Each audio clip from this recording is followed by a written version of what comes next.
guys, it's your local street pimp Secret Passage Gaming here, talking about the dopest thing since unsafe sex. South Park Rally for the PC. Wonder how many people we lost from that intro.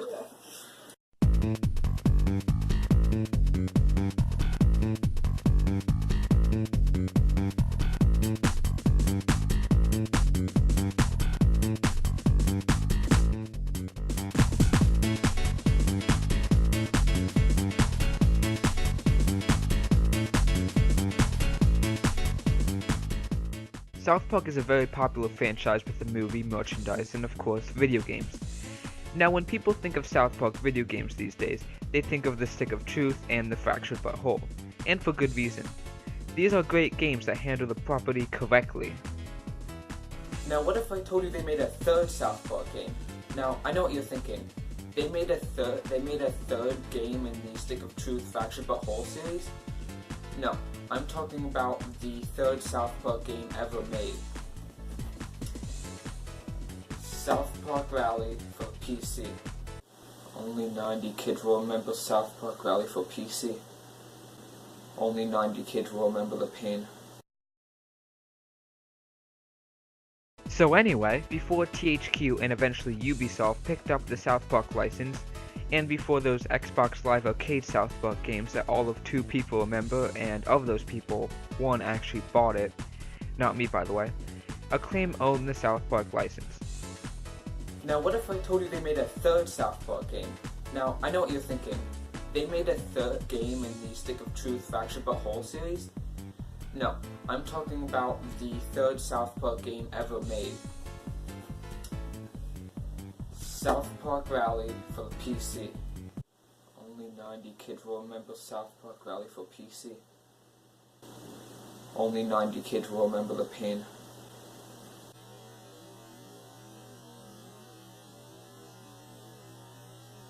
So you click on the exe file, curiously named SP Rally 2 for some reason.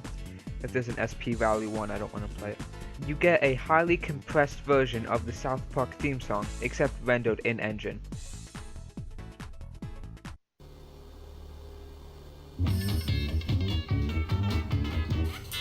I love how Kenny stops on the railroad track as if he just wants to be hit. How hard would it be to put Kenny's cart back a little farther so the train comes when Kenny hits the track? Just a nitpick, but oh my god, what was that? Kenny's head falls or floats from the sky, hits the South Park sign, and just bounces off like a rubber ball. Somebody looked at that scene and said, okay, yeah, let's put that in. I like that scene. I don't like that scene. I guess to be fair, it is a pretty accurate representation of the physics in the game, but we'll get to that later. To that though, gotta set up my controller.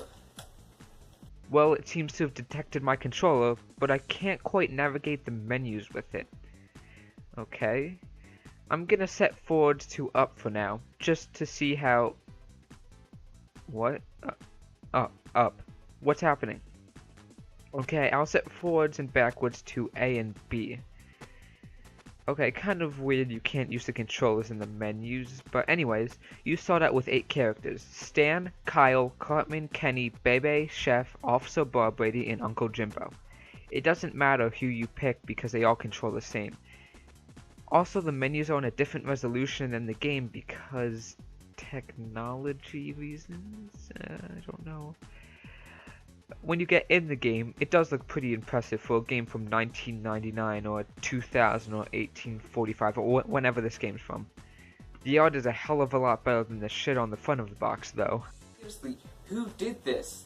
I mean, it looks like they lazily slapped a few models on the box and just called it a day. But these aren't even models from the game.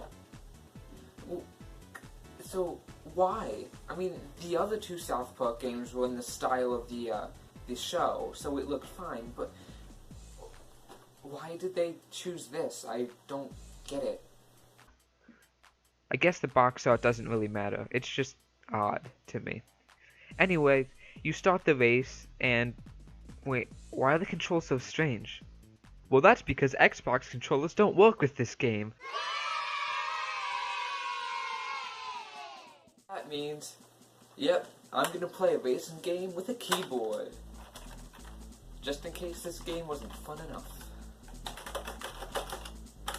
At least I can control the game now.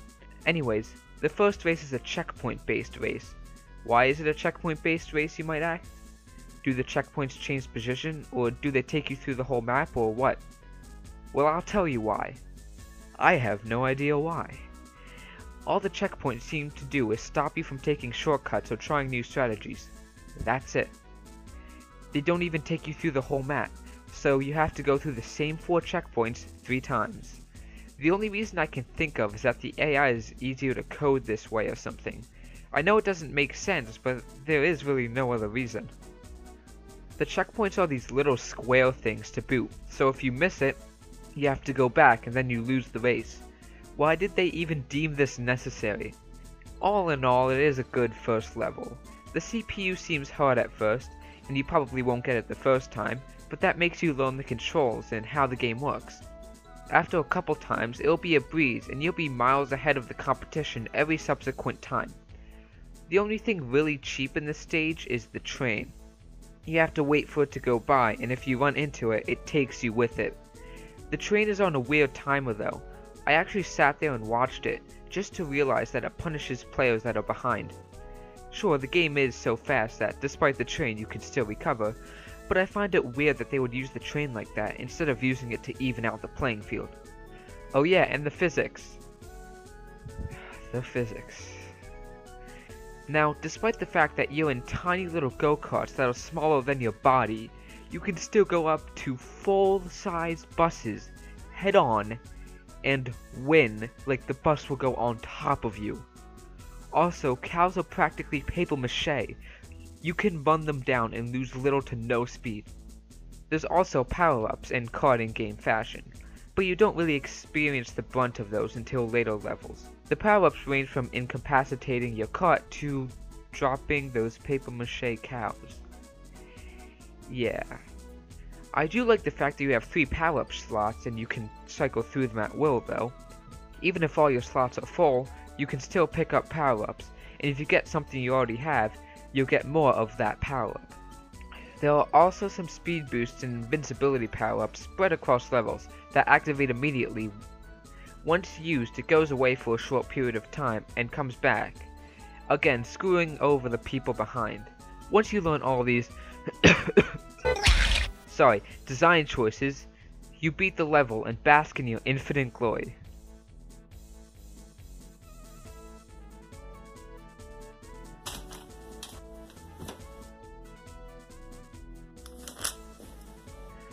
I guess I should elaborate. The next level you get thrown into is in the exact same map for some reason, but the objective is different. This time you have to get a trophy and race across 4 checkpoints that are placed in different locations than the first level. The problem is, there's only one trophy.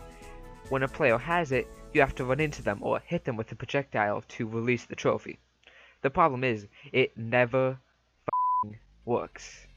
You can hit a character and guess what will happen? Nothing. This is a humongous problem when you can only land 1 or hell, even 2 or 3 hits on a character. Oh yeah, and there's only 1 lap. Oh yeah, and when you pick up the trophy, you also pick up the progress of the trophy. Oh yeah, and they coded a working arrow that's only visible for a couple seconds after you get the trophy, so you have to stay up the mini-map. Wow, I sure wish I knew the map. Oh yeah, and the next 4 levels depend on it. The furthest I got was the 5th level. To be fair, the game doesn't suck. It blows. Just to be fair to things that suck. I mean, there's no reason to play this game. I don't care if you're a South Park fan, if you like kart racing. I don't care if you like video games in general. Don't play this game. It's just all around awful. It's not for anybody. Unless you want to get angry. Speaking of, I need to find a way to release my anger onto random people online. But how do I go about doing that? I think I got it.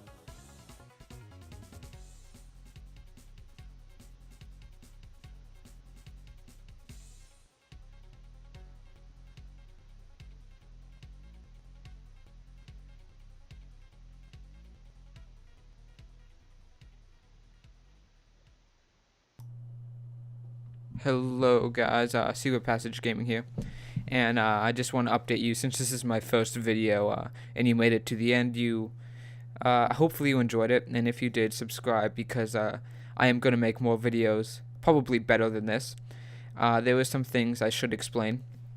First off, I did get a Yeti blackout because my old mic actually broke during editing, so there were some parts I actually had to leave out because there were some parts I had to re-record. So yeah, it was this was kind of a mess to edit, to say the least. I lost the file. I worked a couple hours on this video, and then it corrupted, and then the backup also corrupted. So now I have like 5 backups of this. So hopefully that won't happen again. And let me think, what else? Yeah, and I'm really excited to make the next video. That's kind of why I didn't want to, wait for this to come and then start recording, because I wanted to leave enough time for the next video. I hope to launch that on Valentine's Day. Should give me about a month. So, yeah, subscribe for more, because I am going to make videos like this one, and hopefully you guys will leave a comment saying what you liked and what you disliked, so I can incorporate, those suggestions into my new video to make my content better. So, yeah. Thank you guys for watching, and goodbye.